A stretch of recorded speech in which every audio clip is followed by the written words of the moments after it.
Welcome to New Realities. I'm Alan Steinfeld. I'm so happy to be back with an incredible woman, a real master yogi. This is her in this picture here doing the bow, but Kim Tang, welcome. Let's see what you look like, because it's great to see your yoga poses, but let's see the real person behind the yoga pose. So there you are. Great. Hello. Hello. Thanks for being back on this show. I know there's so much we touched upon that we wanted to keep the conversation going, because you're not just an incredible yogi. You've thought about this, and you've used your consciousness to sort of go as deep as I've ever met anyone going into their bodies. So let's talk about some of the points that we touched upon last time, and you wanted to show some more of those poses. So where did you want to start? Because, you said there was a lot of things we touched upon, and now we'll be able to get back into those. So what would you like to proceed? Hi, Alan. Thank you for asking me where I want to start, because always I start with love and gratitude, which are the highest frequencies, and there is no resistance in love and gratitude. So once again, I want to start by thanking you for inviting me back to finish that conversation. I did want to dot some I's and cross some T's and circle back around. And what we talked about is that I think of conversations as having a shape, taking a shape. And sometimes a conversation starts at a focal point, a center, and it just kind of gets bigger and bigger in a spherical direction. And sometimes a conversation is like the shape of a tree. So the trunk is kind of a general outline, but then there are these tangents, right? But still you get back on track in the outline. But you and I think that what we did was we took this really organic, free-flowing kind of windy road, and it started and finished full circle. But all along the way, there were so many opportunities to kind of branch off and detour and reroute. And I wanted to go back and touch on some of those. So I think that's where we begin. No, it's great, because you're so dedicated to being embodied, to learning about the body, to merge and blend what it is that we really are as embodied creatures. I mean, there's so much there to unpack, as you would say, like being embodied as consciousness. And then, of course, you take everything about those ideas into yoga itself. So yeah, talk about the process of what you said, intention, and thinking about using your mind to create poses that, I mean, I can barely touch my toes. So everything that you do beyond that it's sort of miraculous. I mean, that you can bend your spine. I mean, other people can, but you really mastered it. You've gone into competition, but you have something else I think other people don't have. You have the internal consciousness. You said it starts with consciousness. So talk about some of those things you've created too in your practice. Thank you. Okay. So yes, I want to start talking about consciousness, but I want to begin with something that you asked me the first time we talked. And I said, oh God, we could go in either direction with this. Well, we went in one direction in that conversation, and now I'd like to go in the other direction. Sure. You asked me about visualization. And you asked me, am I able to visualize these things before I do them? And that's where I'd like this conversation to begin. I love that, because you know what Aristotle says? He says all ideas begin as a phantasm, like a projection of the mind, and that was an insight back then. But yes, it's still insightful. Everything that's created begins with an idea that we somehow imagine. So yes, please do that. Definitely, creation first exists on the level of the mind. And also there are other references too. So Albert Einstein spoke as to literally imagination being far more important than what he called knowledge. And actually, there were other references like Osho referenced. Now, this is important because we'll translate it into yoga, single point of focus. And when your mind is concentrated on a single point and you imagine in that state of focus, that is a formula for creation. And I think that that really well expresses why I call that platform of my life creation. So there are a lot of things like that that I want to talk about. I lived in like a perpetual state of inspiration. I think I told you that I would literally just, I was so inspired in my practice, I could not do it. I could not do it. And people would say to me like, don't you ever get bored? I'm like, look at them like they have 3 heads. What? Like I can't get enough. And my inspiration in my practice inspired my teaching. Right. And so this was just this snowballing effect of energization, I would call it. Yeah, So, no, I see how excited you still are because it's great. You know, you're doing what you love and you've mastered it. You've really, in a way, mastered the body, the internal, external, I'm sure you're like in touch with every single part, every joint, every movement. And that's yeah. why I like interviewing you and people like you who've gone to the top of their game, because it shows us what the human potential is. I mean, I personally don't want to put that much time in. I mean, I like it, but I have other things, but you've done this one really well. So, yes. So funny that you keyed in on those words because, you know, when I teach, I talk about tapping into not only like the musculoskeletal, so every muscle, tendon, bone, ligament, joint, but also every organ, gland, and system. And by the way, every single time that you practice. And again, that's energizing. But I also was going to say to you that when we talked about, by the way, maybe I should mention for anyone who's viewing, watch that first conversation that we had, right? Because we're getting ready to snowball on all those things that we talked about. This is definitely a continuation of the same conversation. It's not different topics. It's the same like foundational talking point. But I also want to tell people if they want to find you in general to go to Kim Tang Yoga, right? That's how they can find you. In all of its forms. It's the .com is under construction with a new platform, but there's also a Kim Tang Yoga Facebook, Kim Tang Yoga Instagram, Kim Tang Yoga YouTube channel and whatnot.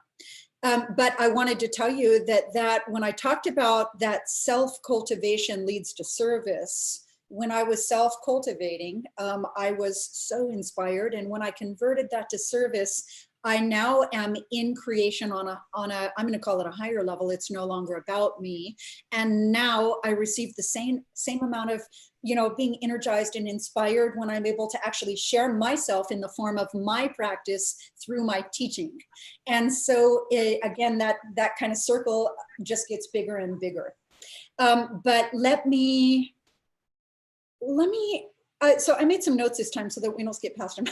Right, no, And, I want you to be happy. I want you to say everything because, I mean, you can't say everything because it's been so many years of practice and internal awakenings, realizations, but say what you can because I want people to watch this to be better yogis, but also to understand your process. It's an awakening too that you are teaching people.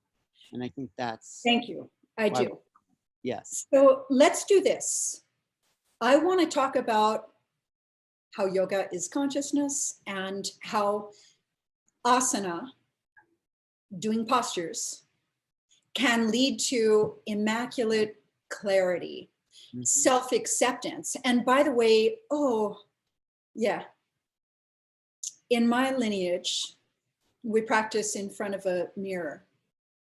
And that mirror is perhaps one of the most important tools, not just because we're balancing and we're trying to adhere to form, but also because that mirror is intended for you to be able to look straight into your own eyes and to learn to love yourself exactly as you are. And by the way, so you can learn to love others exactly as they are, to learn to look at yourself in the mirror and accept yourself exactly as you are.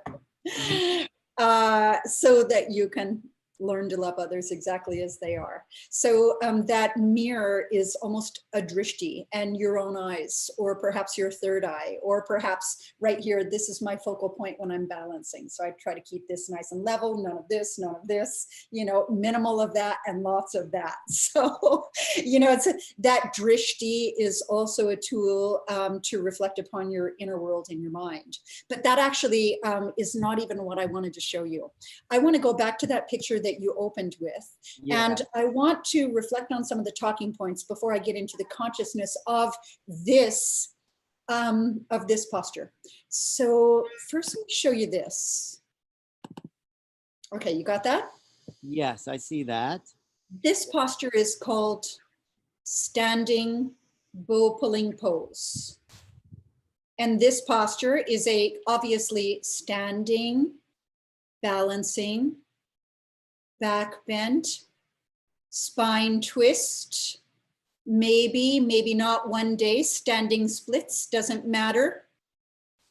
And in this posture, the entire left side body is shortened and compressed to its lowest setting, while the entire right side body is lengthened to its maximum. And I'll just throw in right here that one of the therapeutic benefits for this posture is that it transversely shunts the blood from in this side, the left to the right. So the blood traverses from left side body to right. And when you do the other side, from right side body to the left. And this is one of the few postures in which you'll receive, you know, that magnitude of transverse blood, I'll call it transfusion, just a redirecting. Right. And this posture, let's see, standing, bouncing, back bend, spine twist, maybe not. Okay, this is what I want to say. You have to be flexible to get in. I mean, it took you years to get, you don't just go into the yoga class and do this. How long did it take No. Well, towards this? I mean, it probably took me 6 or 8 years. Wow. This was later on in the practice. I had already been doing it a while. But what I want to talk about is, you know, not only do you have to be flexible to get into a position like this, but you have to be very, very strong in order to hold it in stillness against gravity. Now that is where our talking point begins, because in order to hit this and hold this in stillness against gravity. Okay, now we will digress and we will start at the beginning. Okay. Everyone, all of us, me, you, everyone has, by virtue of being human with a left and a right hemisphere, the Ida Pingala, we have that chitta vritti, the chitta vritti naroda. It's the incessant mind chatter.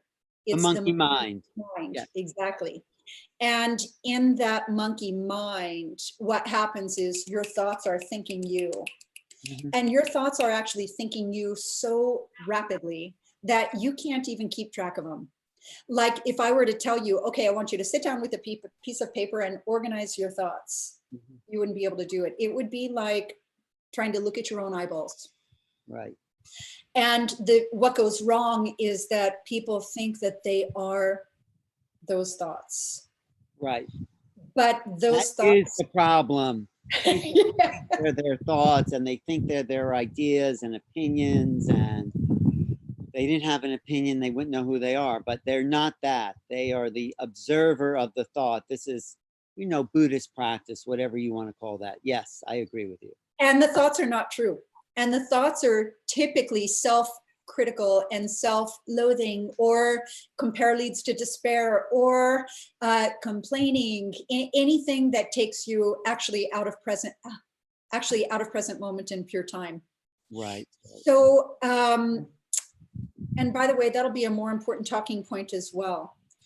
You think Can I just tell you a joke I saw that's really about, it was in the New Yorker magazine. You know, New Yorker magazine, it's a big intellectual New York. Anyway, there's a guy at a bar and he's yelling at the bartender, and he's sort of drunk. He says, "Hey, buddy, you have no idea who I think I am."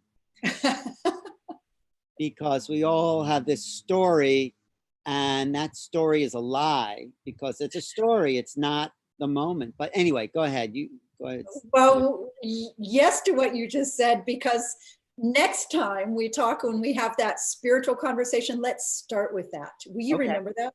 Here Yeah, it is on recording. I actually have the cartoon on my desktop somewhere. But yes, that just reminds me. Yes, go ahead. Here's what people might or might not know.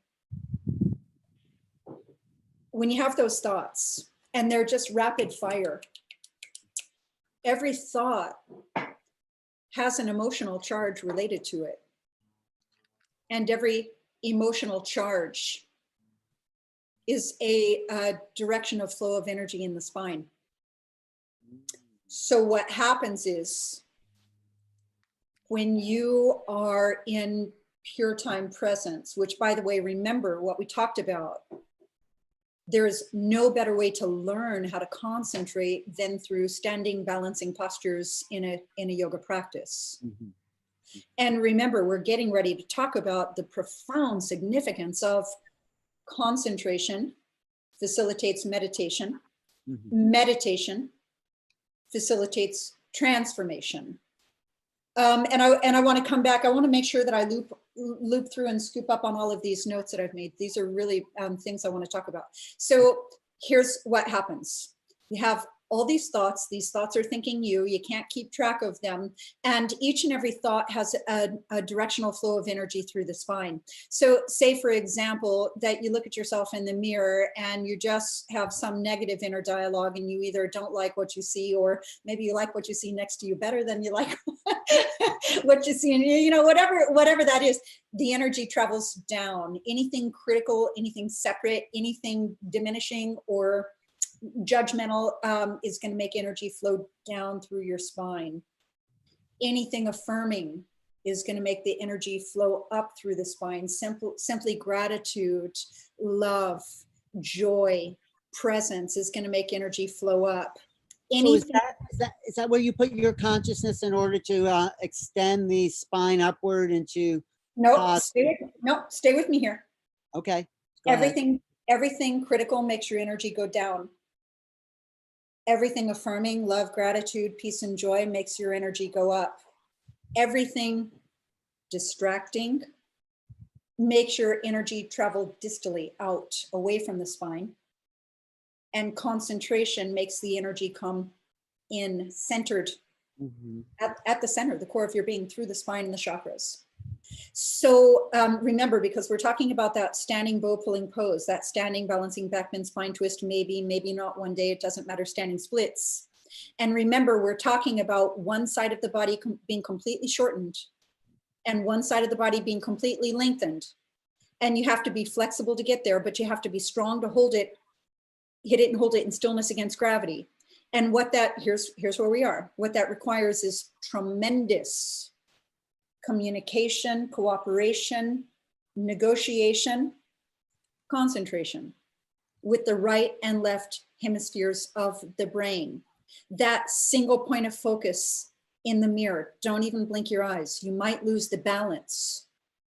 When you are in that state, the natural response is that state of concentration is the meditation. And now you have the natural response, not the intention. The natural response is that you have redirected the flow of energy in and up through the spine. Mm-hmm. So what I want to say is we use, Osho might say technique is telling you how, not why, no philosophy, just how to do it. And if you do it, it will come. I think that's what a yoga posture is. I think that's what this posture is. It's a technique for which the natural response is the concentration. And by the way, in that field, because remember, I started talking about the monkey mind, the incessant mind chatter.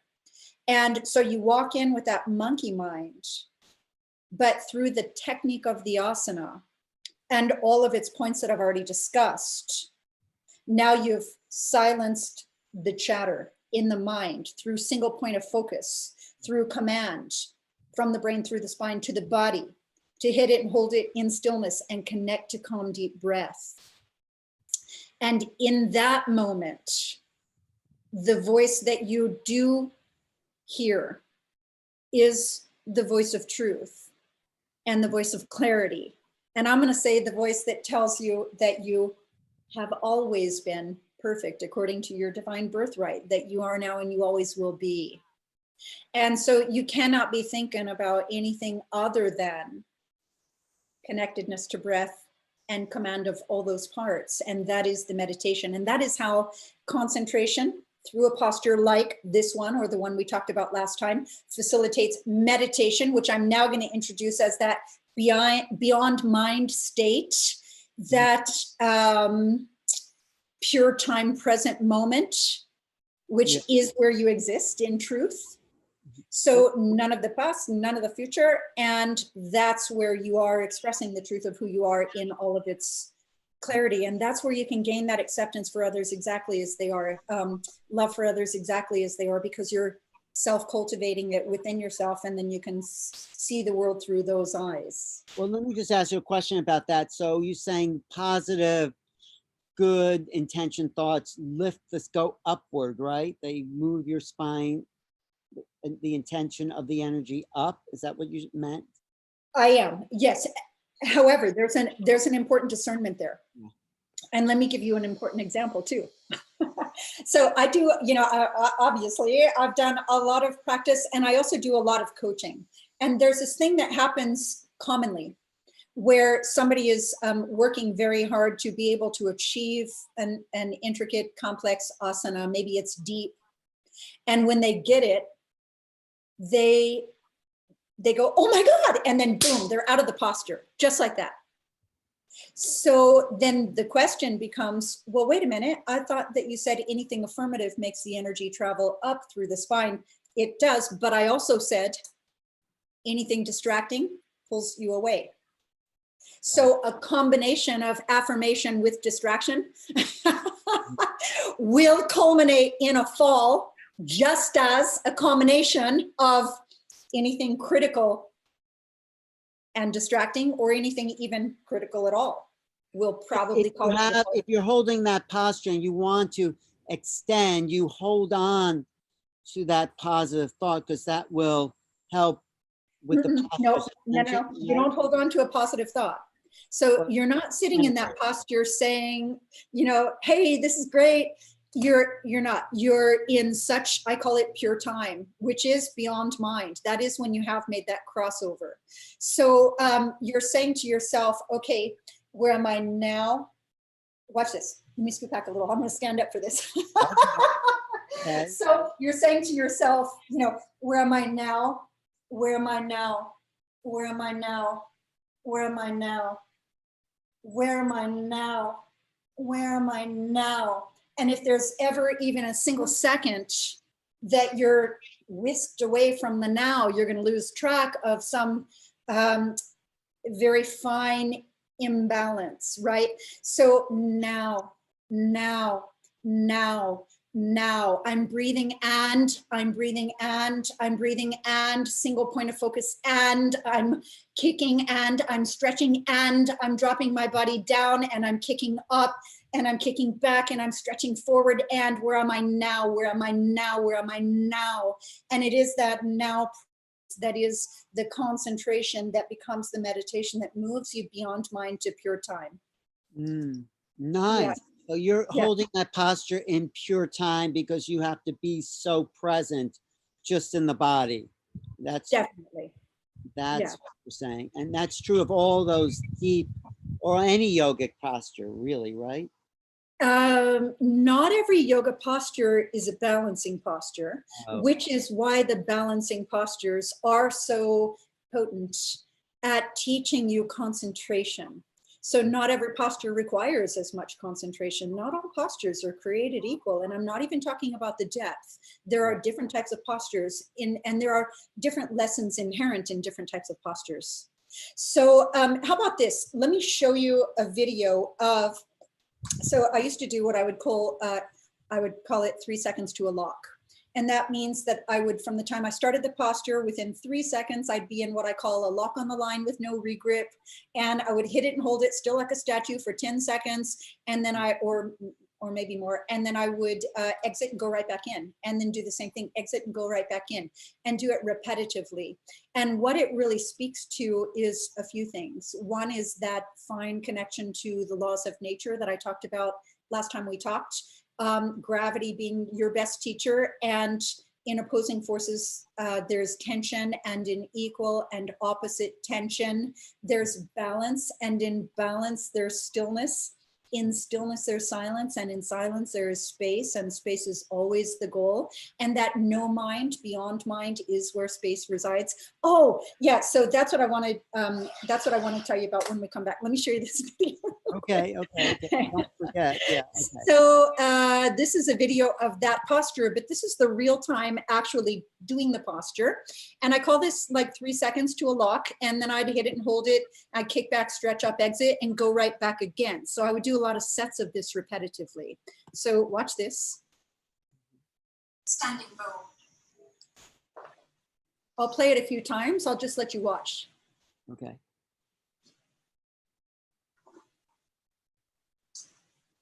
You make it look so easy. I mean, I have to say that it's amazing.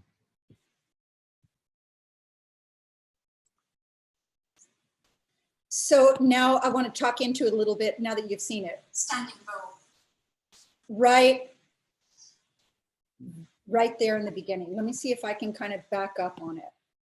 There are some equal and opposites that I'm setting into place. Right there. Mm-hmm. What there. You're holding your foot, and well, what I'm doing is more than that. Watch this. My right side body is stretching up as much as it possibly can. And my left side body is stretching down. Wait, the left side is the part holding the foot? Is that the left side? Yeah. So watch the shoulders here. So the right length, the entire right side body, the entire length from the heel through the ceiling is going to stretch up. And my left shoulder relaxed. I'm going to kick down. The left side body is going to go down right there. I'm setting up equals and opposites. That's just a law of nature right there. And that will create the stability to be able to move into this posture, to literally kick into a lock in 3 seconds. So watch that. If we start the clock right here, this is when I actually start to make the move. So 1, 2, 3. Right. I counted fast. No, it's amazing though. And then if you can hear the clock ticking, you can actually count it out. It's maybe 10 or 11 seconds, but I was doing that kind of over and over and over with actually that level of kind of precision and stability because of the technique inherent in just learning that gravity is your best teacher, and in the laws of nature, in opposing forces, there is tension, and you have to have, you know, equals and opposites. For every single action, there's an equal and opposite reaction. And that level, that's another level of just connection and concentration and awareness, and that single point of focus. You cannot be kind of looking around with your eye gaze. You're in touch with the contradictions, the stretching and the compression, right? Absolutely. You have both of that in your awareness, and that creates the balance. You're saying that creates the physical balance to gravity? Yeah, and I like that you said that because I think we actually talked about this a little bit last time. Ultimately, in a really deep practice, the way that you go deeper is not by trying harder, working harder, it's by learning what to relax. And I think we actually talked about that last time, is that the way that I define a really deep level of practice is not by how deep your back bend is or how open your hips are. It's a very high level of practice, is a high level of self-awareness. And that comes from that singling out the pieces and commanding them independently. But also what we're talking about here now is the ability to contract every single thing that you need to support the posture. And more importantly, the ability to relax everything else, which, by the way, in every posture is your face, your mind, and your breath. So I want to get now to, I just want to kind of dot some I's and cross some T's on this conversation about the standing bow pulling pose. Yes. So let me make sure that we've covered it. It's called the standing bow. Standing bow pulling pose. It's called Dandiyamana Dhanurasana. Okay. And I don't know that see, there are two types of thinking, right? There's a very focused thinking, which is what I would call in a yoga practice, single point of focus. It's that concentrate and meditate, don't even blink your eyes, you might lose the balance. And that's what I'm showing you here with the drishti, with your own single point of focus, eye gaze in the front mirror, is that focused concentration. But when you're in that state, you shift over to the kind of no mind, beyond mind that I keep kind of referencing for a reason. So there was a story that I heard about actually the artist, the master artist, Salvador Dali. And do you know this story? No, but I love Salvador Dali, so I'm interested. I did go to his museum in Spain, but yeah. Wow, incredible. Well, and by the way, Thomas Edison also. They both, and by the way, Albert Einstein also, and by the way, all great yogis with all certainty understand that we have to get past the thinking mind. And that is the way that concentration silences the chatter and gets you beyond mind into pure time. So Salvador Dali, what he used to do is now I'm going to use my own words to tell you this story. For example, me, I do the most powerful creation, manifestation, when I call it like, and typically it's when I lay my body down, but it might be in any pratyahara situation, like a float tank or a sauna or, anything like that, where I get what I call me, and me at the table. So I get my conscious mind, my subconscious mind, who's always at the helm, whether you know it or not, and the superconscious mind. I get me, and me at the table, and we have a little talking to, because if there's any inner conflict, if there's any dispute or disagreement between me, and me, then it, no way, no how, right? So you've got to get everyone resolved.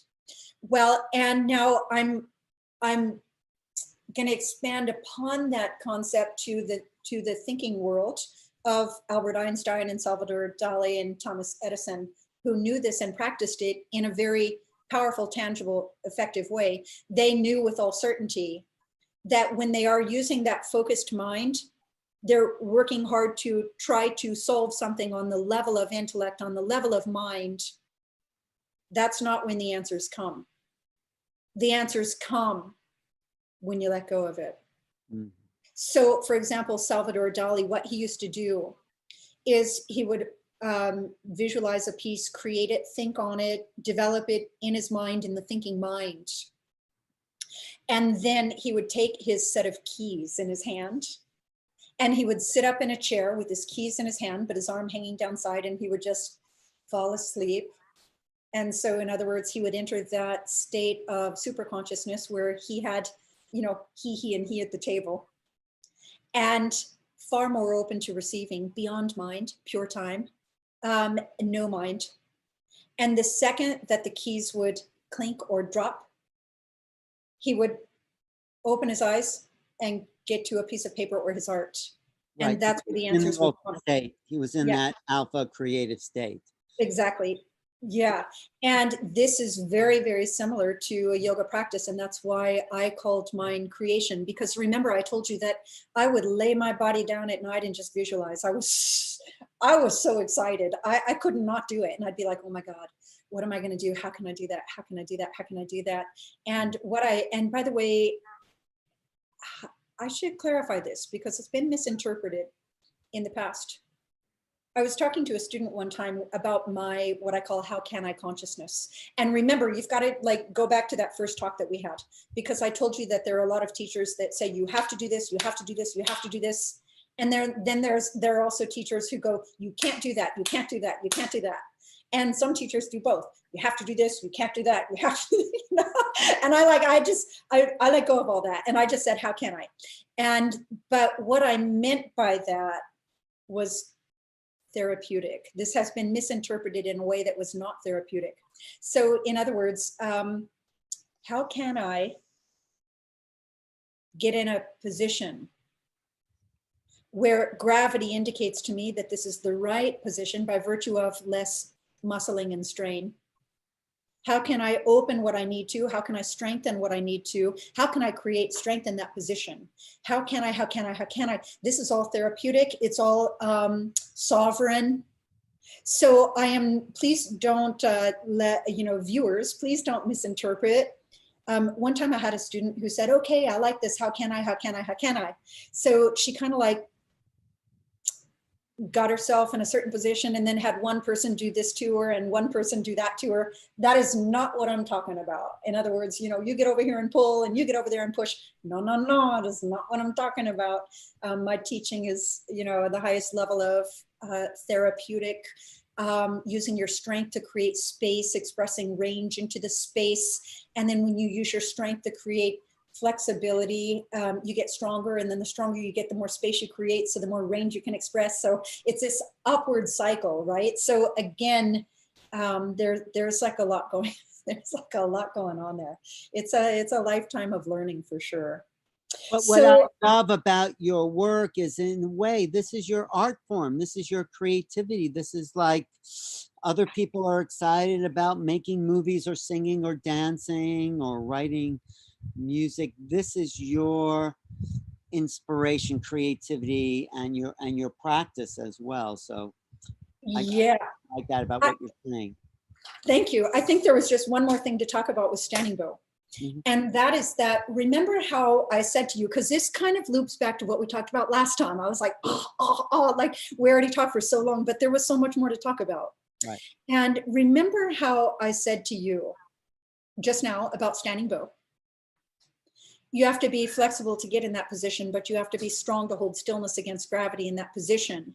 And remember, one side of the body is completely short and one side of the body is completely long, right? Mm-hmm. And this takes extraordinary communication, cooperation, negotiation between the two hemispheres of the brain. And I also made reference to flow of energy through the spine. So now twice now I've hit upon a more esoteric concept of how asana leads to, enlightenment, leads to clarity, leads to peace, leads to presence, and all of these things. How concentration facilitates meditation, facilitates transformation. And that is that when you have that type of balance between the hemispheres in the brain, Ida and Pingala, left and right hemispheres, you have the balance between the hemispheres. Now you've opened the channel through which the chakras reside. Mm-hmm. And now you're really getting your energy flowing through the chakras. Now, remember how I said to you a minute ago that I said to you that anything that is like negative separateness makes energy travel down in your spine, and anything that is affirmative makes energy travel up, and anything that is distracting makes energy travel distally out, and anything that is concentration makes energy travel in. And now we're talking about flow of energy through the spine, and that in fact these great yogis that are sitting in the Himalayas meditating on the most esoteric level are actually doing the same thing. They're directing the flow of energy through the spine, and they're directing it in and up, in and up. And ultimately, if you think of, where each chakra resides, and I really hope that one day we'll have my talk that I call Chakra Diagnostics, you can actually literally discern where someone is really wide open and free flowing through their chakras and where they are blocked in the way of things like, quite literally, personality, their contribution, the outpicturing of their consciousness through the words that they select, and even behavioral patterns. Now, what happens is the more you balance these hemispheres, maybe in the form of standing bow pulling pose and concentrating in stillness against gravity, and you open the channel of energy through the spine and you get everything in and up, you can actually, maybe you're seated at the root. And now maybe you can actually unblock that and get a little higher. And now you're seated at the second and then seated at the third. And ultimately, kind of that Christ itself is just being seated here, right? Through the eye of love and through the eye of gratitude and through the eye of knowing that everything is perfect and as it's meant to be, perfect in the way of exactness, right? So definitely we'll hold that conversation. So Vicky, we have to have that one just in and of So itself. you just wanted to conclude about the standing bow pose as far as that level of consciousness. Is that what you're saying? Yeah, you're quite literally raising your vibration by unblocking the chakras and raising the flow of energy, concentrating it and raising it through the spine. That is how you unblock, is by directing the energy through to it and through it. Got to get to it to get through it, right? Great. No, keep going with your line of thinking. So Yeah. So yeah, now what do you think about that? I think I've now said everything I wanted to say in that moment about standing bow. There's more to these postures than meets the eye, and anyone can tell you to suck your stomach in and point your toes harder, but there's more to you than your body. This is not gymnastics. no, the only thing I want to say about that, such a complex pose, is that each step along the way is sort of a pose in itself. So you're building something in the process until you get to the place that is the ultimate, but each step you need to do exactly what you're saying as well. That's what I'm thinking about. Where am I now? Where am I now? Where am I now? Where am I now? A lot of people in a posture, I'm going to call it, they react to their fall. So what that means is they go into something, they fall out, and then they go, oh, I fell. And so they're reacting after the fact to the fact that they fell, which is the clearest indication that they weren't in pure time in the moment. If you are in such a state of presence, where am I now? Where am I now? Where am I now? Then as you start to detect any imbalance, you're able to make that correction in the moment before it's too late, before you fall. So it's another way that asana teaches you pure time presence. So how do you start that? Where are you now? Like, we're sitting here.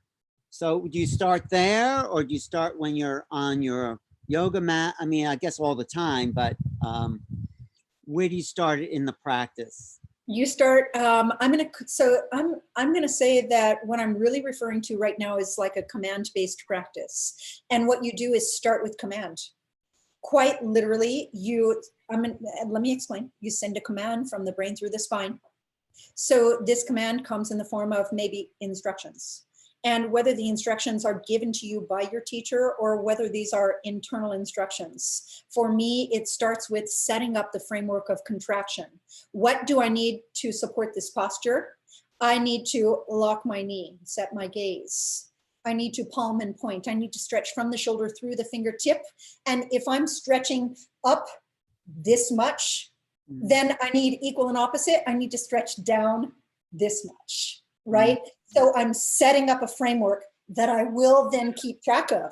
And that keeping track of now and now and now and now, and the equals and opposites, and the up as much as you down, and the forward as much as you back, and the right as much as you left, and the keeping track of it is the concentration.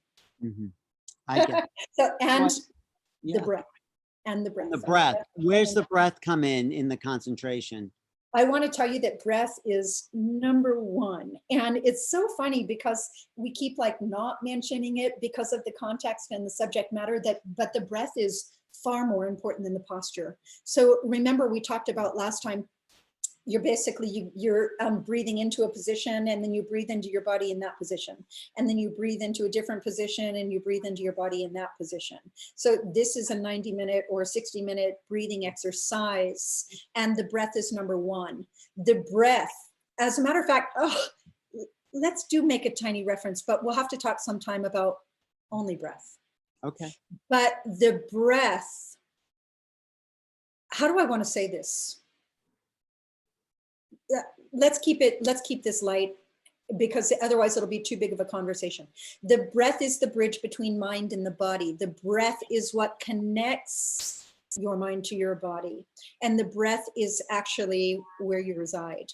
And this is why, so, I've done a lot of back bending in my life, which is a perfect segue into the next topic. And I want to tell you that when I teach people about back bending, I tell them that, and here's me like the queen of back bending. I tell them it's not even about backward bending. It's about connecting to calm, deep breath while you bend your spine backwards, because if you can breathe there, then you can calm down there. And if you can calm down there, then you can spend time there. And if you can spend time there, then you can do some work there. And if you can do some work there, then you can, I call it, get to know yourself in that position and love your life in that position. And that is all about the breath. And so when you're taking a yoga class, and remember consciousness, learn it on the mat to use it in the life. A yoga class is quite literally an experiential breathing exercise. And so in your yoga class, in every given moment, if you were to ask yourself, what am I doing? The very first answer, unequivocally, should be, I'm breathing and I'm stretching up, I'm breathing and I'm kicking back, I'm breathing and I'm breathing and. It's a breathing exercise. It's an open-eyed moving meditation, breathing exercise, series of choices that you make on your mat. And when you learn that on your mat, then you become more aware of it in the life. So it's not just a matter of concentrating while you're in yoga class. You learn it in yoga class so that you can use it in your life. It's not just a matter of connecting to calm, deep breath in a yoga class. You learn it in yoga class so you can connect to calm, deep breath at all times in your life.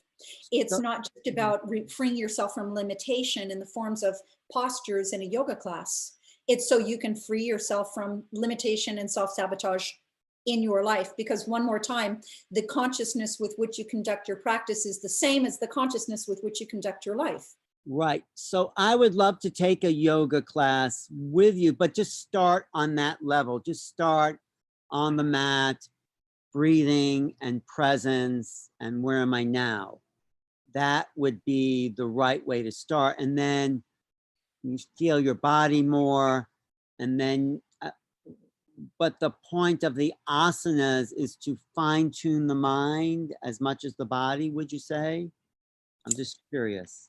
Fine tune the mind. I would say it's to learn the modifications of the mind, to learn that you are not the thoughts. Once again, perfect segue. Let's do this. So if I may, not even switch tracks, segue into the next thing I wanted to talk about, because it's definitely all on the level of the mind. Great. And that is that. So remember, yoga is a consciousness. We started the very first talk with what is yoga. And I said, it's not what yoga is not. It's not gymnastics. It's not contortion in my case. It's a consciousness. It's a state of being. It's a frequency. It's a level of deep awareness, inner awareness, with which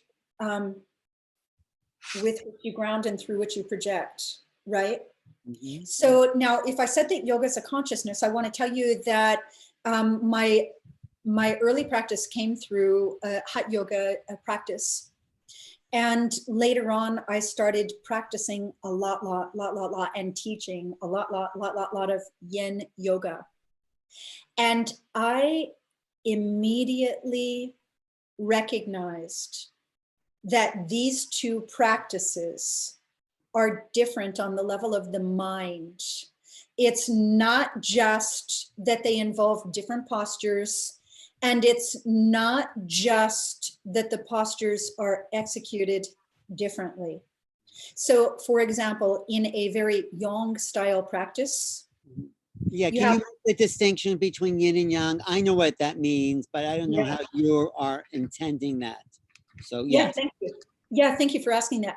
In a very Yang practice, you are affecting change by contracting at the edge, assertively affecting change. So you're at your maximum expansion capacity and you're stepping on the gas in that position, shall we say. You're contracting, you're pushing, you're pulling, you're being assertive about affecting a change at the edge. Okay. It requires, it moves a lot of blood and muscles. So you're going to your edge, you're pushing yourself as far as you can. I mean, therapeutically, not aggressively, not mindlessly, but yes, you are actively affecting change at the edge. Okay. And by the way, it's a very Indian-based practice that involves, it's more related to chakras. Okay. Whereas a yin practice does affect change. It does assert change, but it's by surrendering at your edge and doing long holds on deep stretches in a deep state of relaxation. So let's say, for example, in a yin posture, let's say that on a scale of 1 to 10, 10 is the maximum stretch. You only want to get by comparison, you only want to get to like 7.5 or 8, and you want to just relax there. And the caveat is it should be a stretch that kind of like requires you have to concentrate in order to be able to relax in that position. It's enough of a stretch that it commands relaxation. But the caveat is you absolutely positively must be able to relax the target area in that position. Otherwise, you've asked for too much. And what happens with yin is the magic is the phase shifting over time. So quite literally, maybe you get to a stretch that's about an 8 out of 10 and you just relax and breathe and you just tune in and let go. And you don't even realize, I like to say, I like that this is becoming about yin, but we're going in a direction with this. I like to say, Alan, you don't even realize that, I don't mean you, everyone, me, everyone, you don't even realize the load you carry, how heavy it is and how long you've been carrying it until the last you put it down. And what happens with yin is it is that peeling of the layers of the onion. So what'll happen is you'll get to a stretch that's like an 8 out of 10 and you just relax and relax and relax. And through this phase shifting, it's like a cold hard butter softening. Over time, it starts to melt, and then it actually, your 7.5 or 8 becomes more like a 6 or a 6.5. And you have the realization, oh, this isn't that deep anymore.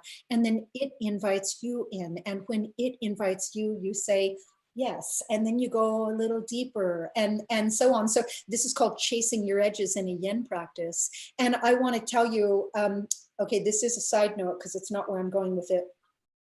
I recognized immediately that, okay, and by the way, yin is more of an Asian inspired yoga form that targets connective tissue and fascia, ligaments, the more fibrous calcium tissue, and meridians. So whereas the yang practice fires up muscles and moves blood and is related to chakras, the yin is more targeted toward connective tissue and meridians, like acupuncture and acupressure. Say that's more pranic generating?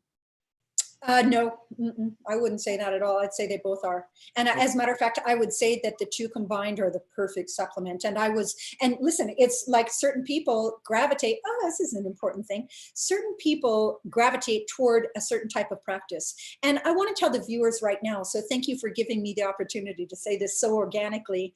What tends to go wrong is that you say to yourself, oh, I want to pick up a yoga practice. And there are all different types of yoga practices, right? You have vinyasa, you have ashtanga, you have a Bikram original hot yoga, you have yin yoga, you have restorative yoga. So there's so many varieties. And let's say that you walk into a room of one flavor of yoga and you don't like it. And so then you go, oh no, I don't like yoga. I tried it. But there are so many choices and so many types. And when you find, one, you got to find like the one that really suits you, or not just suits you. Don't limit yourself, because a yoga practice is meant to support you through the life. In other words, it's not live to do yoga, it's do yoga to live, right? So I do want to encourage everyone to, if you try yoga once and you don't like it, try a different kind of yoga. There are so many different types. Now, oh yeah, go ahead. No, I was just going to ask you, how do you essentially define yoga? I mean, I would say for me, I remember as a child just looking at my hands and figuring out, how does my mind make my hand move? So if we go right back to the basics, how do you define that, yoga?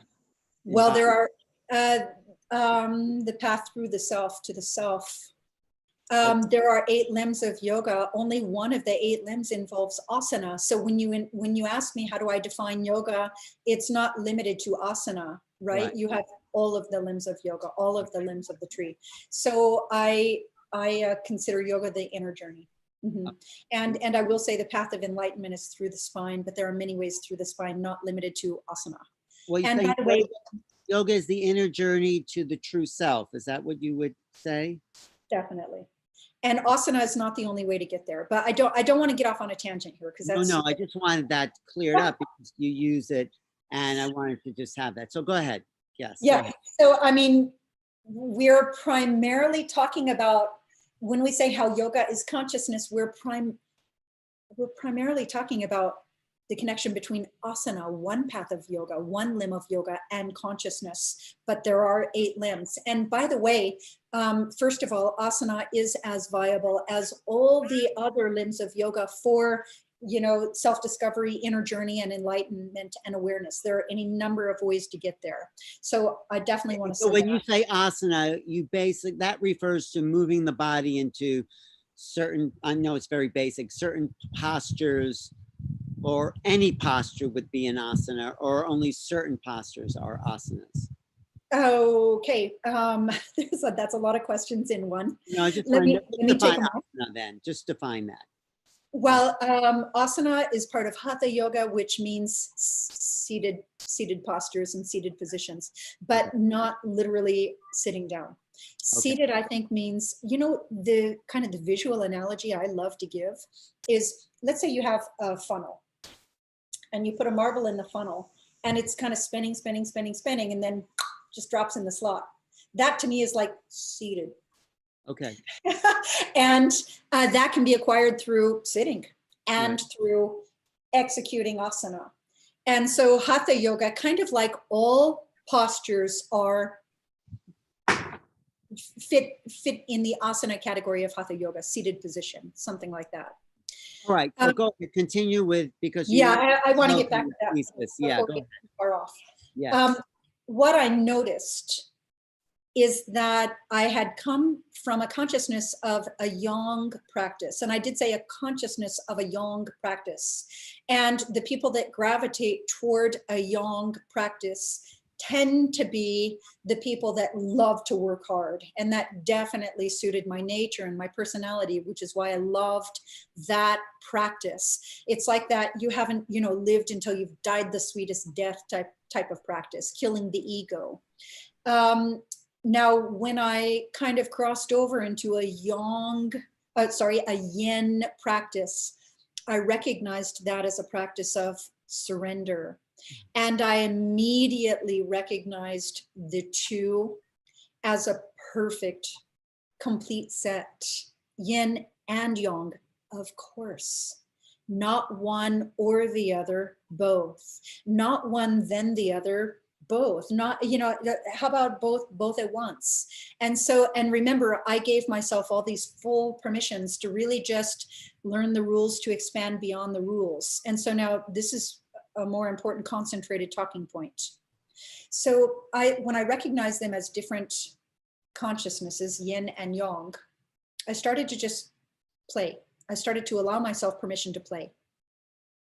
And I said, well, if the magic ingredient of yin is surrender over time, and if I know through my yang practice that a very deep level of practice is having the ability to contract everything that you need to support the posture and relax everything else, how long could I hold a very yang style posture for?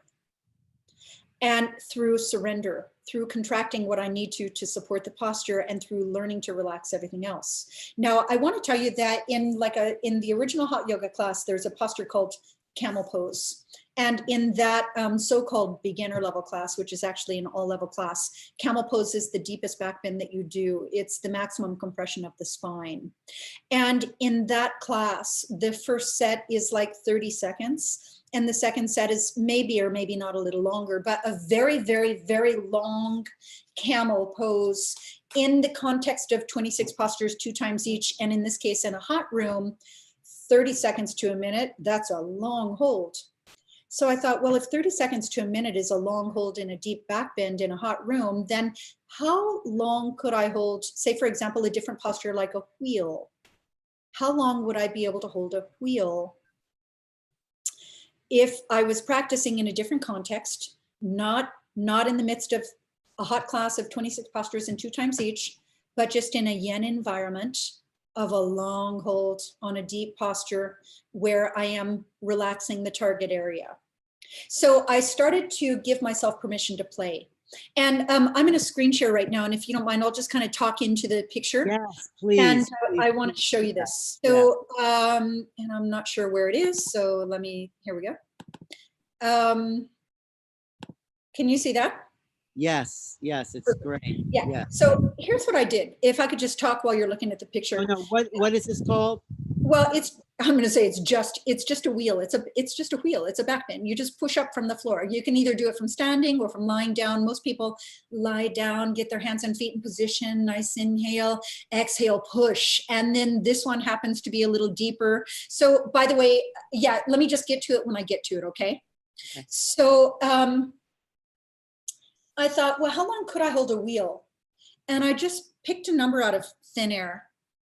And I said, I'm going to see if I could hold that wheel for 3 minutes, because remember, 1 minute in the scheme of 26 postures, 2 times each in a hot room, that's a long, long, long back bend. And I simply didn't know.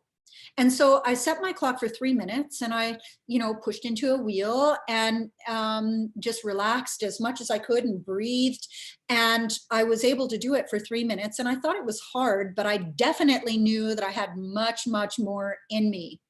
And so I knew that I was going to work my way to 5 minutes. And that came probably within, as I recall, maybe a day or two. I was pushing into a wheel and holding it for 5 minutes. And once I pushed into a wheel and held it for 5, boom, a fire was lit within me. And so 5, now this is what I was doing. And I mean, over time, not in one day, obviously. 5 becomes 6, 7, 8. By the time I could do 8, I knew I would be able to do a 10-minute wheel.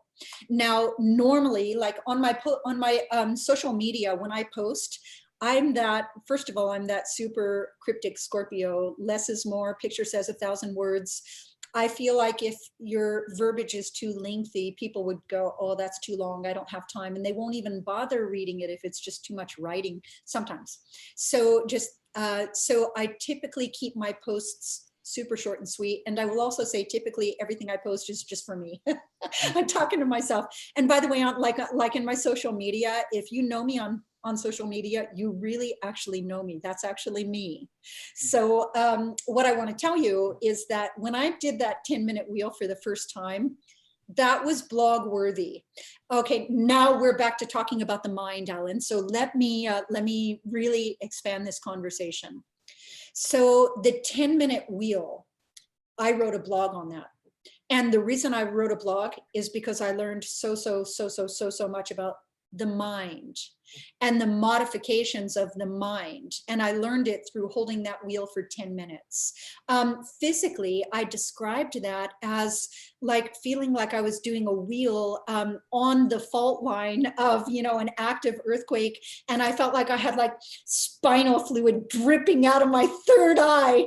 And, now we're going back to, when we talk last, you asked me, well, what is it about me that's so intense? That was intense. Like loving, like being energized by being in that level, right, of myself is what I'm going to call it. And anyway, here's what I learned from that 10-minute wheel. Because remember, I'm never just going, look at me and look what I could do. I'm always saying, look what I learned about myself by doing this. And can I help you? Can I support you on that level? Can I share myself with you in the form of what I learned in a 10-minute wheel? So what I learned first and foremost, remember that, oh, this is perfect. Remember how in Standing Bow, we talked about you are not your thoughts? Mm-hmm. You are not your thoughts? Yeah. Now let's circle back around to that. In the 10-minute wheel, I had those thoughts. And they said, oh, you can't. This is too hard. This is too much. That's long enough. Come down. Come out now. You can't do it anymore. Now, this was that experience in the moment of having the ability to recognize, I am not those thoughts. those thoughts just said to me, I can't. And that is not true. And so I'm going to put those thoughts aside. I'm going to, I'm upside down, right? Now look at this. Watch this again. I'm going to realize, okay, well, not so much here. I'm doing some work here, but my head is a 12-pound weight, 10 or 12 pounds, and I'm upside down. So if I just relax my neck and let my head hang heavy and decompress, and I can push from the shoulders through the heels of the palms, but I can relax the spine where it's bending. And I was giving myself a lot of permissions. So I gave myself permission to just cradle my pelvis side to side, shift the weight into my shoulders, shift the weight into my picture heels. again, because I don't know how you actually bend your spine backwards like that. I'm going to show you a video in a minute. Let me stay on the thought if you don't mind for a minute. Sure. So I would give myself permissions to just relax and breathe into my body and move into my body and only contract what I need to and relax everything else. And I was listening to music and I was counting out my breath. And remember, I told you what I've learned more than anything is how to work with my mind, right? And what I learned is that my mind said to me at about the 7-minute mark, you cannot do this anymore. You have to come out. And I went, oh, that's not true. I am not that thought. That thought is not me. I'm just the observer of it. And so again, I started just relaxing my neck and moving through the body and relaxing what I can and shifting the weight and listening to music and singing and counting and, just using my mind a little differently, redirecting it. And by the time you know it, the 10-minute clock was up. And I knew with all certainty that at the 7-minute mark, when my mind told me you cannot do this anymore, that was a lie. It was not true, because 3 minutes later, which by the way feels like eternity when you're in that position at first, 3 minutes later, I was still in it. It wasn't true that 3 minutes ago I had to quit. Now, I do want to tell you that what I ended up doing is I took this on as just a personal inner journey of learning the modifications of the mind and expansion of the mind. So remember in our first talk, I told you that yoga is not even spine centric, it's mind centric. And now we've actually circled back and alluded to that multiple times, because I talked a lot about neuroplasticity and sending the command from the brain through the spine without the thought obstruction. We've talked about when the hemispheres are in balance and we open the channel, we're talking about mind. Now we're talking about mind again. What I ended up doing is this, that 10-minute wheel, I then worked that to 15 minutes and then 20, 25. And I knew that I was going to go for 60 minutes. Now, I want to tell you a fun story, only for no reason other than it just delights me. And that is that I wanted to see, I was so curious, I was so lit and inspired by what I was learning about my own mind. I wanted to see what is the longest anyone has ever held a back bend ever. And my first source was to turn to the Guinness Book of World Records. Certainly the world's longest back bend would be in the Guinness Book of World Records. And so I looked it up and the entry item didn't exist. And I went, yes, I'm doing it. Not because I care about setting a world record, but because I care about sharing my message about the modifications of the mind. And I started posting a lot of pictures and using a hashtag, 10-minute back bend, 10-minute back bend, 10-minute back bend, while I was training on my way to the 1-hour wheel. Now I did apply, oh, by the way, 10 became 15, 15 became 20, 25, 30. Now I had a student friend that I was training and I invited her in on this with me to travel this path and do this journey with me. And so she started training that with me, and together, 30 became 45 and 45 became 60. Together you held the posture together. Yeah, we did it together. I'm about to show you that video. And together we trained our way to a 1-hour wheel. Now, I do want to tell you, first of all, it wasn't an entry in Guinness Book of World Records. So I thought, well, that would be very inspiring to the yoga community. And so I thought I would do it so that I could really spread the message about the mind and the body and how breath is a bridge between mind and the body, because it's not about bending your spine backwards. It's about connecting to calm, deep breath while you bend your spine backwards, because if you can breathe there, you can calm down there. And if you can calm down there, you can spend time there. And all the things that, I'm gathering up all the things we've already referenced all into one. and because this is all one conversation. This is one massive conversation. So I thought, okay, well, Google, Guinness Book of World Records doesn't have it. And so I'll just Google it because everything is on Google, right? So I just Googled world's longest back bend. And it was tricky to find, but I think that what I found, I'm not sure if I'm exact on this, but I think that what I found was something like a 10-year-old gymnast who held a wheel for 7 minutes. That was the most I could find. And I had already done 10 and I was going for 60, right? What? World's longest back bend on record is 10 minutes and I'm doing 60. So when I got to 60 minutes, I applied to Guinness Book of World Records. And by the way, that 60 minutes, I did it together with Giselle, and we got it on video, and it was 60 minutes plus, and that's what I'll kind of show you in a minute. And we got it on video, and I applied to Guinness Book of World Records, and I said, can this please be a category?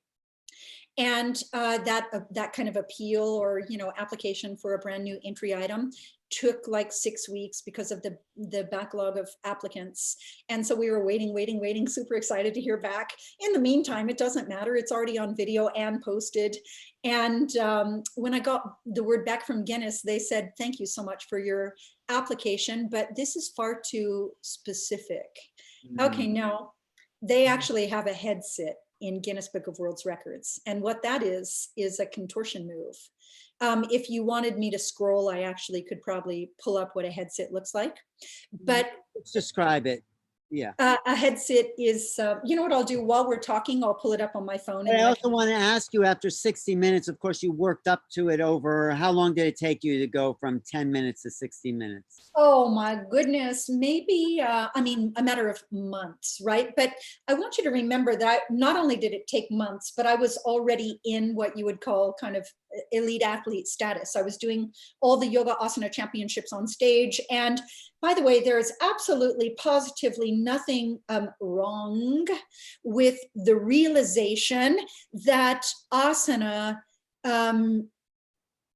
cultivates a body that is strong and flexible and intelligent strength.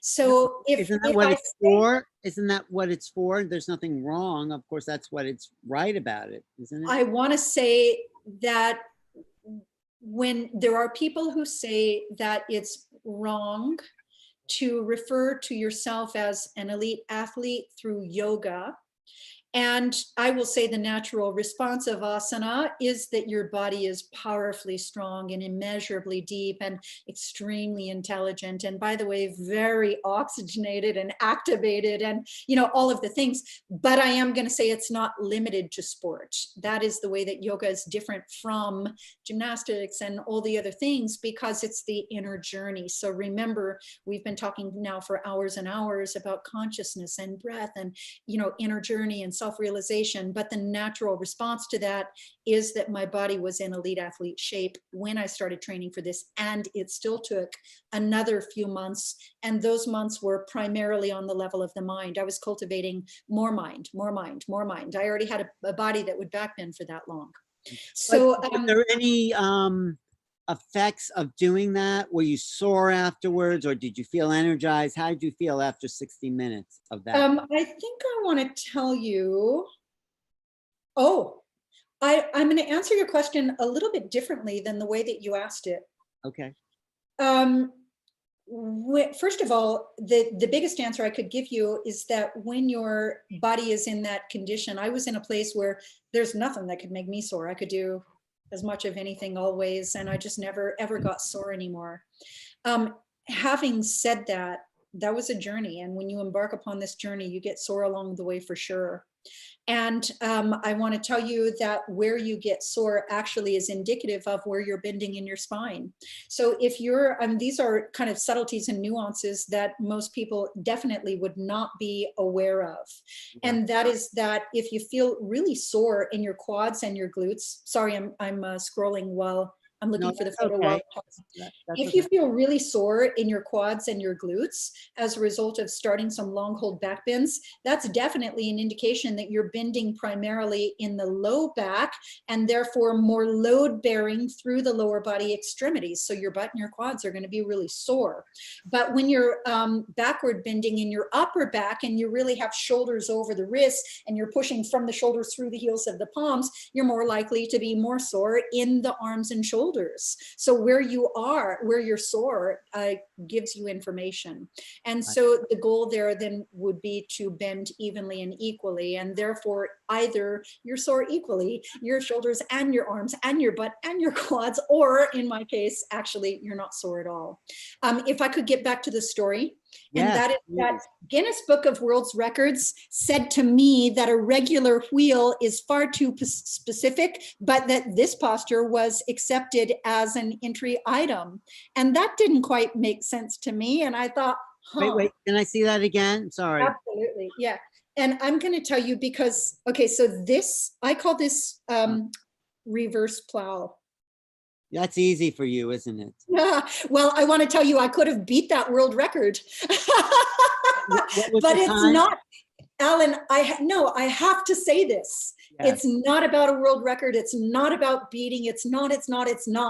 What I wanted was an audience through which I could share my message on the level of modifications of the mind, what I learned through doing this. So the point of my story is that they said that that wheel was too specific of an entry item to be accepted. But this was an entry item that was accepted as not being too specific, which I kind of went, I kind of scratched my head on that, because there are now millions of people in the world doing wheel, just doing wheel. It's no longer specific. And now let me tell you that I got a follow-up letter from Guinness that said you can appeal that, and the appeal process is $1,000. And I went, oh, okay, I got it. How long was that thing? How long was that posture? How long did that person hold that posture? I can't remember. I don't know. It's not even my point, but I do know that I was doing a whole lot of this because I was going past it, right? So I remember it's not about bending your spine backwards. It's about connecting to calm, deep breath. If you can breathe there, you can calm down there. If you can calm down there, you can spend time there. So I just want to go back and circle around, because I know some of the viewers are going to say, oh, world record back bend, that's ego. Let me be very clear. This is not that. That is not the point of this. I know it isn't. The point of this is not beating. The point of this is not record. The point of this is that through it's what I call self-cultivation leads to service. And by doing it for myself, I can hold that space for others. And I'm not talking about by being able to do some schmancy posture. I'm talking about the inner journey and how we use the body. Remember our first conversation? We need to go back to that. Use the body as the learning device for the mind. And it's about knitting, integrating an embodiment of all the levels of your being, the level of thoughts and beliefs, the level of feelings and emotions that are in response to thoughts and beliefs, and then the body, which houses all of the levels, and the connectedness to breath, and the ability to concentrate, and all of these things, and how you use it on your mat so you can use it in you learn it on the mat so you can use it in the life. And let's not lose sight of the forest for the trees. I don't care about how long and this and that and how deep and this and that. What I care about is what I learned from it and the message that I'm able to share through the knowing in my tissues, through the experience. Remember that doing is knowing and the rest is just information. So I could sit here and talk to you about all of these concept, but I'm not talking to you about concepts. I'm talking to you about my experience of knowing, and that is what I can teach you, because when I teach you, I try to help you find a feeling. And if you can find a feeling, you can reproduce it. And that's when I've transmitted knowing into your tissues, and also to help you Work through the mental barriers of your mind as evidenced by the long hold wheel, and to prove that the only limits that exist are the ones that you adhere to in the constructs of your mind, and how to break through those barriers. So again, viewers, watch the first conversation where we talked about all of that. And secondly, recognize that this is not about that. This is about every aspect of your being, and who you are in truth is what I would call it. Because when I'm teaching you, I'm not teaching you just on the level of the body.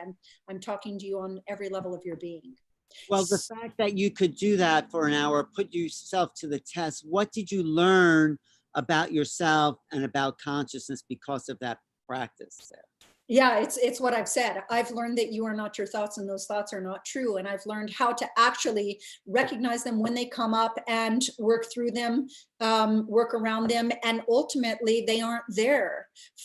Through practice, what happens is you actually deconstruct those mental barriers so that they no longer are there. And then when fear or ego pops up and tries to stop you in the form of a limiting thought, an agreement made in fear, a limiting belief, you recognize it as just that, and you put it aside and it no longer exists. And then you can navigate like that through your life. So do you want me to show you kind of the video? Oh, it's 11. Yes, yes. Okay. We'll cover some of those other talking points you wanted to get to. Yeah, I think that was that. I mean, that's probably good if I just try to find that video. Maybe it's here. I think that I had pulled it up for you, right? Yeah. Here it is. Okay, so now this is okay, November 1st of 2017. And this is a 1 hour wheel. This is the day. This is Giselle and I.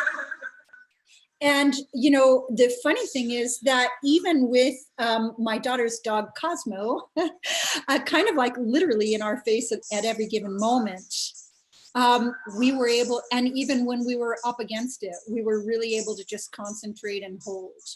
And so, see the little puppy there, this is the way it's going to be like for the full hour. If that doesn't put you to the test, I don't know what does.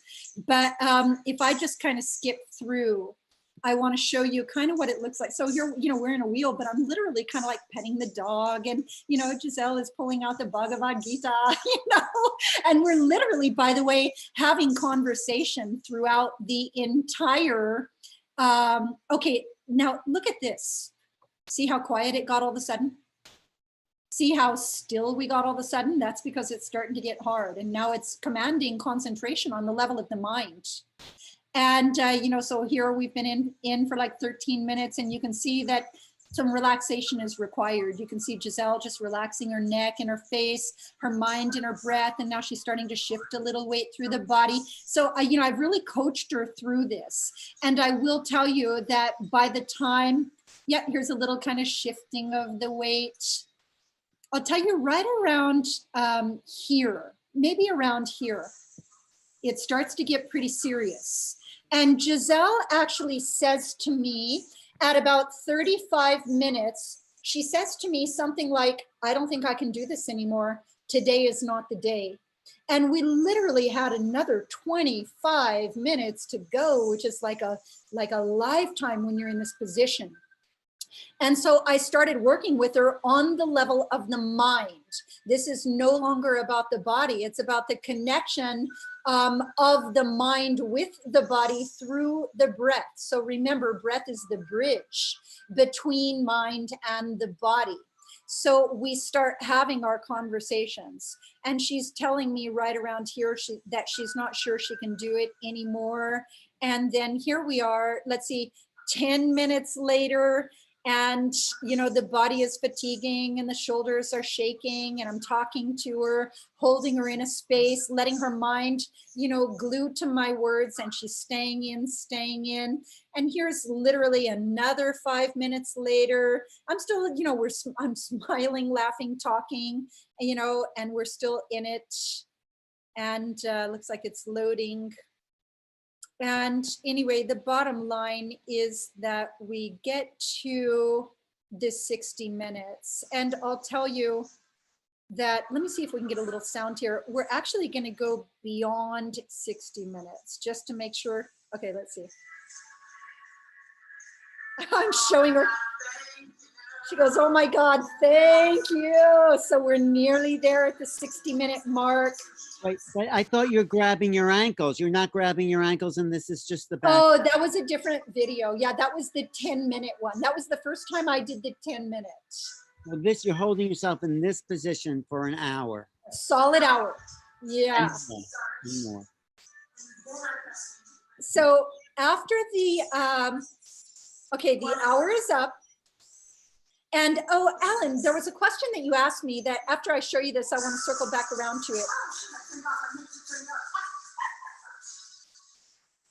So the bottom line is we're kind of going to lay there for a minute, and then we're going to get up and we're going to just basically high five each other, because what we had done was really just kind of an epic feat. Yeah, it's intense to hold yourself in any position for an hour. Yeah, so that first one that I did was, I need to stop the sound on that. Sorry, one sec. Oh, where's that video? You could just let me turn it off. I can't actually find it playing. You can go back to the screen share and just go back to screen share. Thanks, sorry about that. And then shut it off there.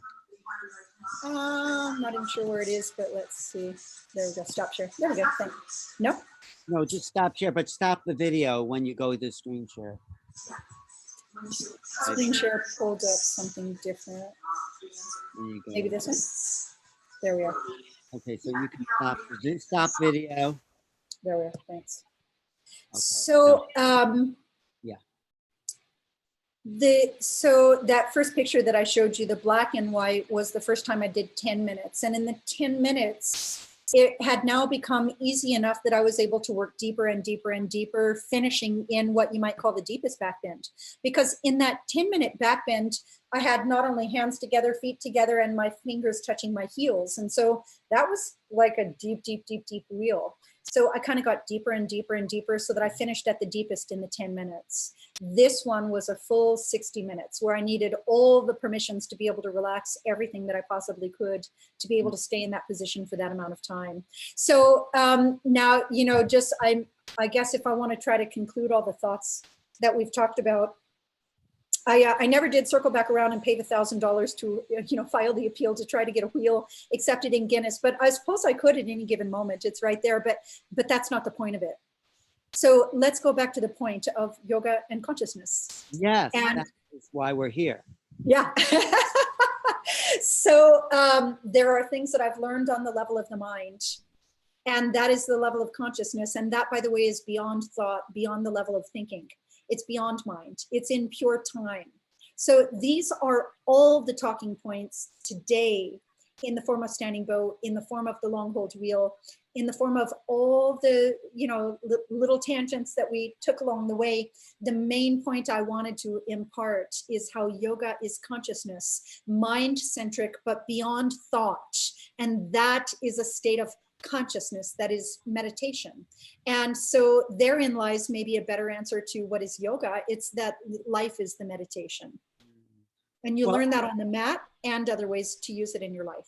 No, I think we should continue these conversations because I want to get to the point where we go beyond the asanas, because you're a master of that, and then talk about the living each moment as a practice of being in every thought, because you've done so much inner work with your own mind that you do say that how you live your life is how you're on the mat. But how has it been for you as being a yogini in the world that is, you know, very unconscious, very fast-paced, very fear-based, very limiting?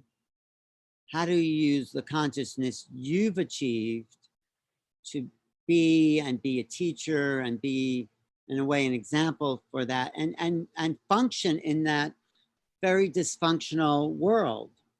That's what I'd like to keep pursuing. Yes, yes to that. And there are so many answers that we've already given in the form of that ability to stay grounded and connected to your breath, to not be in reaction to other people's thoughts, much less your own, right? To recognize that those thoughts are not true. So it is a bigger conversation, and I do look forward to having that with you. And so maybe next time we'll start to segue into those conversations on the level of what we could call spirit, less about asana, and more conversation where the topic is spirit. And of course I can draw upon yoga because they are the same. Yoga is constantly being seated in the truth of who you are amidst the circumstances. It's not even just being able to stay calm in the midst of the storm. It's to be the eye of the storm. And it's to not even recognize the chaos as a storm, but the perfect storm.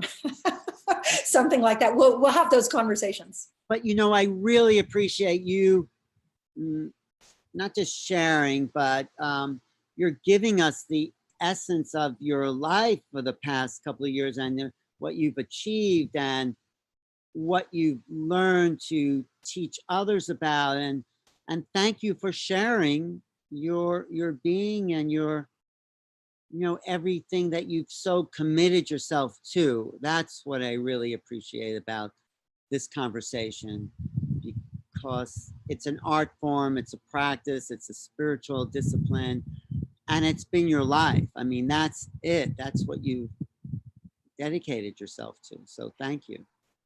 Thank you. And now you have segued into this other talking point that's kind of extraordinary, but maybe we save it for next time. Okay, let's save it for next time. I actually do have another meeting, but perfect. You got it. But tell people how to find you, where to find you, how to practice with you, online, offline. Yeah, tell people about it. Yeah, you got it. So I have a lot that is being reformulated. It's under construction in the form of a new platform. So stay tuned for the new platform of kimtangyoga.com.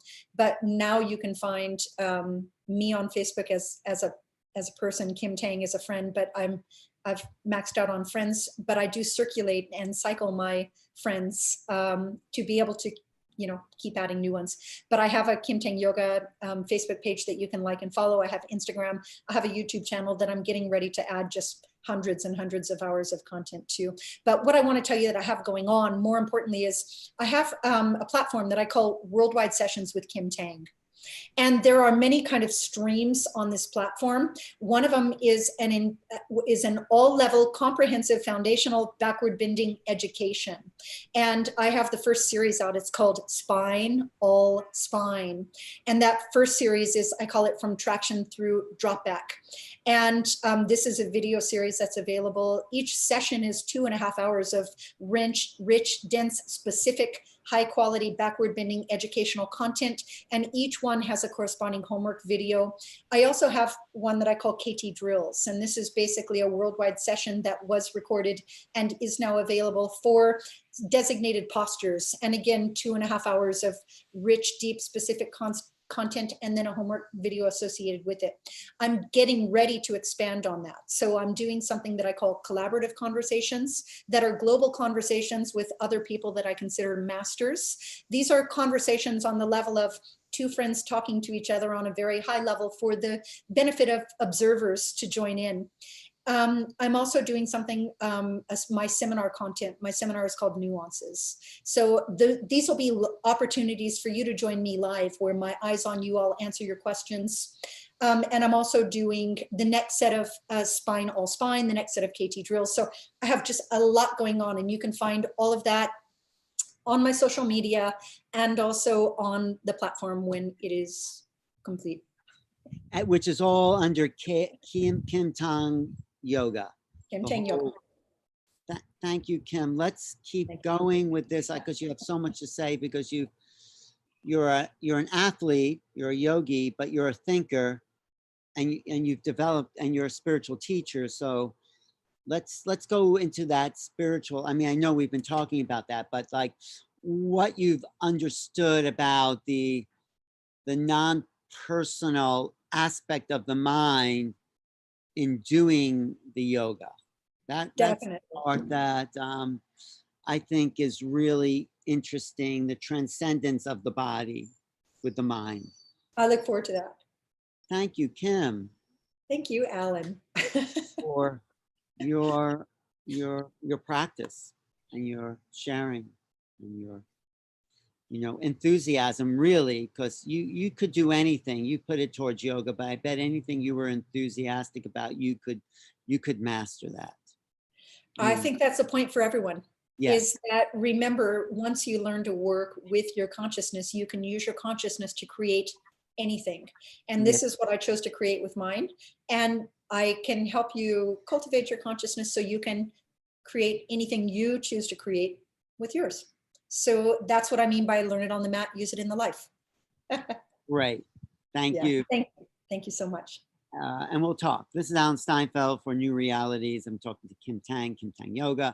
You can reach me, or you can keep watching this channel. Up next couple of days, I'll be having more live streams. 8/8, I'm doing 2 live programs about the Lion's Gate, which is kind of accessing the higher conscious portal. So look for me there, or email me at newrealities@earthlink.net. Thank you. Thanks for watching. Thanks for everyone on the stream and everyone who will be watching. Okay, see you next time.